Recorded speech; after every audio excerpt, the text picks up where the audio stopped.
Enchei os corações dos vossos fiéis e acendei neles o fogo do vosso amor. Enviai o vosso Espírito, e tudo será criado, e renovareis a face da terra. Oremos. Ó Deus, que instruístes os corações dos vossos fiéis com a luz do Espírito Santo, fazei que apreciemos retamente todas as coisas, segundo o mesmo Espírito, e gozemos sempre da sua consolação. Por Cristo nosso Senhor. Amém. Graça e paz, amados irmãos, em Cristo Jesus. Quem vos fala é o Padre Fernando. Vamos abordar um tema sobre a Sagrada Escritura.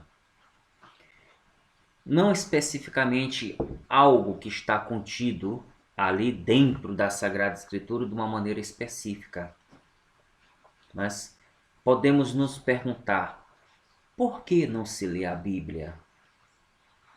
Por que não se lê a Bíblia? Essa é a pergunta. Ou então podemos pensar a pergunta de uma outra maneira: por que a Bíblia é pouco lida? Podemos ficar com essa questão. Por que a Bíblia é pouco lida? No mundo católico, falando de nós que somos católicos, por que a Bíblia é pouco lida no ambiente católico? A gente pode forçar uma resposta olhando para a história. E a história nos mostra que por muito tempo a Igreja teve a Sagrada Escritura somente de uma maneira específica para a hierarquia da Igreja. Então, por motivos históricos, a Igreja fez isso ao longo da história. Nós sabemos que o texto sagrado estava confinado à hierarquia, confinado, guardado nos mosteiros, nas grandes catedrais, enfim, estava mais guardado para determinado público católico. A Sagrada Escritura é uma coisa nova nas mãos dos católicos. Podemos pensar a Sagrada Escritura nas mãos dos fiéis católicos somente agora no século XX, ou seja, de 1970 para cá é que a Igreja entregou a Sagrada Escritura para os fiéis. No século XVI, na época da Reforma Protestante, com Martinho Lutero, que deu o pontapé inicial para a Reforma, e uma das teses de Lutero era só a Escritura. Somente a Sagrada Escritura, é palavra de Deus. Somente a Sagrada Escritura é digna de fé. Uma das teses de Lutero. E você sabe muito bem como a Igreja respondeu a Lutero. Não é somente fonte de revelação a Sagrada Escritura. A tradição da Igreja, a tradição com T maiúsculo, é palavra de Deus também. A Sagrada Escritura é palavra de Deus também. O magistério da Igreja também é palavra de Deus. Podemos falar de um triplé, um triplé. Ou seja, tradição, Sagrada Escritura e magistério da Igreja como palavra de Deus. Então sabemos muito bem o que foi que aconteceu. Lutero quis, a Sagrada Escritura em língua vernácula, cada país com a escritura traduzida para a sua língua, Lutero quis a Bíblia nas mãos do povo, e assim foi. E a igreja ainda ficou resguardada, mas 5 séculos depois, no século XX, aí sim a igreja entregou a Sagrada Escritura para os fiéis. É difícil a gente falar de uma cultura bíblica dentro de um mundo católico. Muito difícil. E ainda estamos longe de ter esse costume, enquanto Sagrada Escritura, nas mãos dos fiéis do povo católico. Dificílimo falar em uma cultura bíblica dentro do mundo católico. A gente sabe que uma minoria se preocupa em estudar, em ler, se interessar pela Sagrada Escritura. Por que a Bíblia é pouco lida? Por que não se lê a Bíblia? Duas coisas podemos pensar. Um primeiro problema e um segundo problema. Qual é o primeiro problema, então? Podemos falar de uma linguagem antológica. Como assim?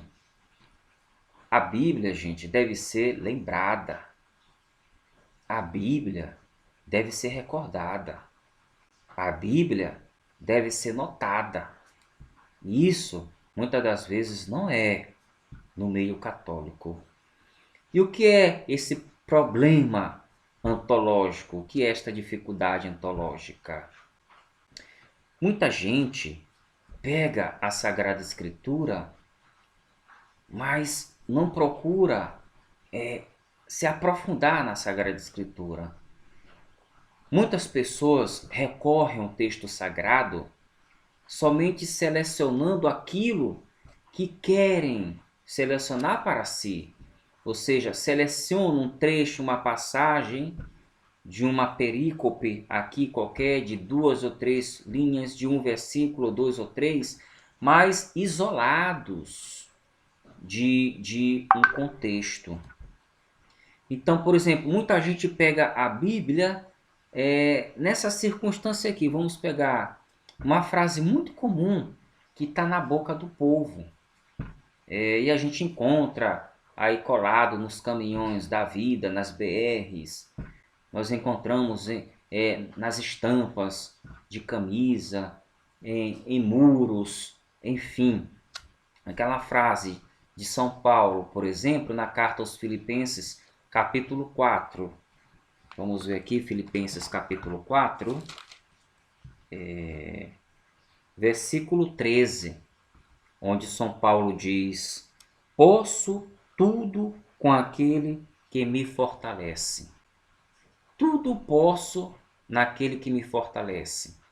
Tudo posso naquele que me dá força.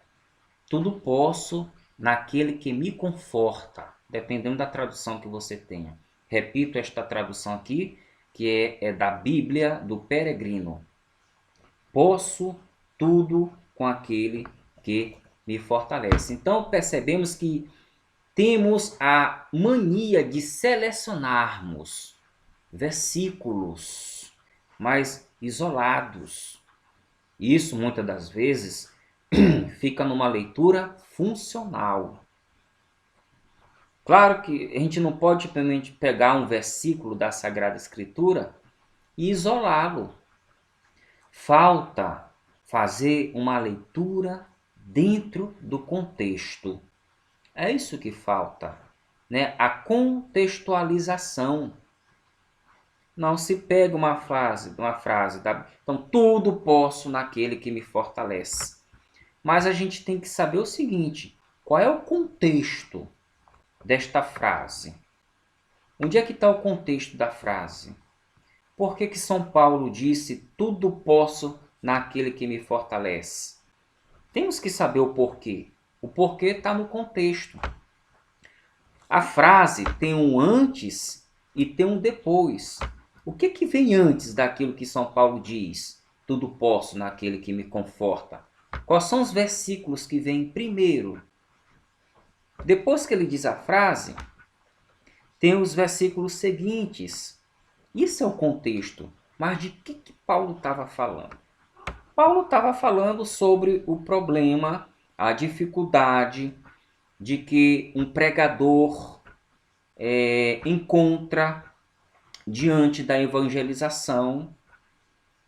E por encontrar problemas diante da evangelização, problemas que podem acarretar na parte financeira, isso pode levar a questões de sustento, de não ter renda. E é isso que São Paulo fala. Aquele que prega, ele passa por dificuldades. Por isso que São Paulo diz, logo depois desta frase, ele diz no versículo 14: Contudo fizestes bem ao mostrar-vos solidários com os meus sofrimentos. Ele começa a falar da solidariedade com os sofrimentos em relação a ele. Vós, filipenses, sabeis que no início de minha pregação, quando saí da Macedônia, nenhuma igreja, além de vós, associou-se a minhas contas de saídas e entradas.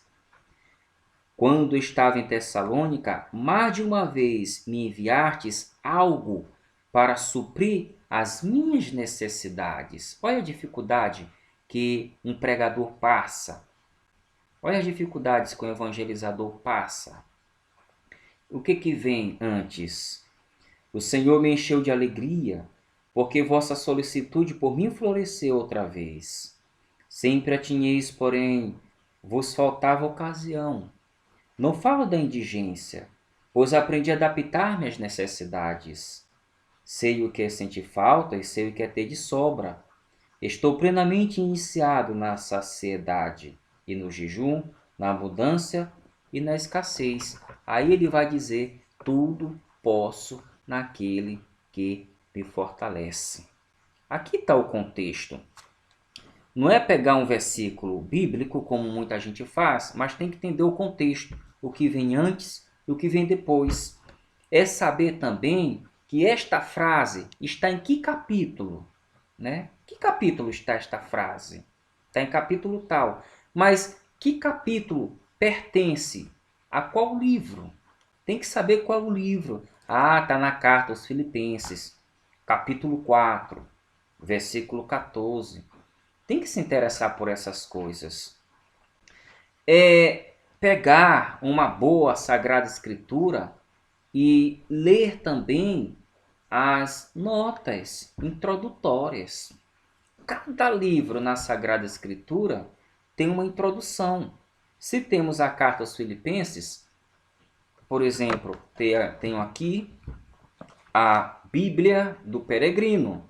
Então, esta Sagrada Escritura aqui, ela tem uma introdução para cada livro que está contido aqui. Além do mais, também pegar as notas de rodapé e ler. Então, é uma leitura dentro de um contexto. Quem é que faz isso? Quem é que procura fazer isso? Uma minoria faz isso. Uma minoria. Então, muitas das vezes, o texto se torna pré-estabelecido. Eu leio aquilo que eu quero ler na Sagrada Escritura e pronto, acabou. Serviu para mim. Mas tem que saber, né, o contexto da coisa. Tá? O certo é fazer uma leitura contextualizada. O segundo problema é a questão da linguagem. A Bíblia, ela tem uma linguagem difícil. A Bíblia tem vários gêneros literários. Então, várias maneiras de Deus se comunicar com o seu povo dentro da Sagrada Escritura. Não há um gênero só na Sagrada Escritura. Há vários gêneros literários na Sagrada Escritura e são difíceis. A linguagem bíblica é difícil. Para isso, temos que buscar suporte. Além de ter a Sagrada Escritura, tem que recorrer a outras fontes para poder compreender o texto sagrado. Por exemplo, o Catecismo da Igreja Católica. Todo católico tem que ter o Catecismo da Igreja Católica. Não é possível.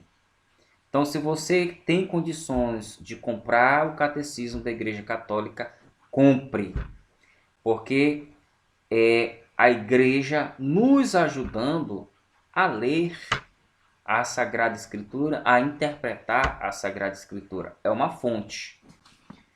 Tenho também um comentário, né? Aqui eu tenho vários comentários bíblicos. Aqui eu peguei este aqui para exemplificar. É volumoso. São mais de 2.000 páginas aqui, ó. Bem volumoso, ó. Um comentário bíblico para ajudar na linguagem, para interpretar a linguagem bíblica. Fundamental um dicionário, um comentário bíblico. Depois um livro, né, que é uma coleção Como Ler. Como ler o livro do Gênesis, como ler o livro do Êxodo, como ler o Evangelho de São Mateus. Há uma coleção pela Paulinas. Ajuda, né, para você compreender aquilo que o livro do Gênesis trata. Uma outra fonte, né, uma leitura dos Atos dos Apóstolos. É uma fonte. E um dicionário bíblico. Isso ajuda na compreensão da linguagem. Então, daqui dá para perceber por que não se lê a Bíblia, porque a Bíblia é um livro pouco lido, né? Não é simplesmente pegar a Bíblia por pegar, vai muito mais além disso. A Bíblia precisa ser notada, recordada e lembrada sempre. Isso é uma deficiência no mundo católico, onde uma minoria apenas lê a Sagrada Escritura. E aquela frase dos bispos, naquele documento sobre os leigos, onde diz, né, os católicos são analfabetos bíblicos, e é verdade. Grande parte dos católicos são analfabetos bíblicos. Tem que ter interesse. Louvado seja nosso Senhor Jesus Cristo, para sempre seja louvado, assim seja.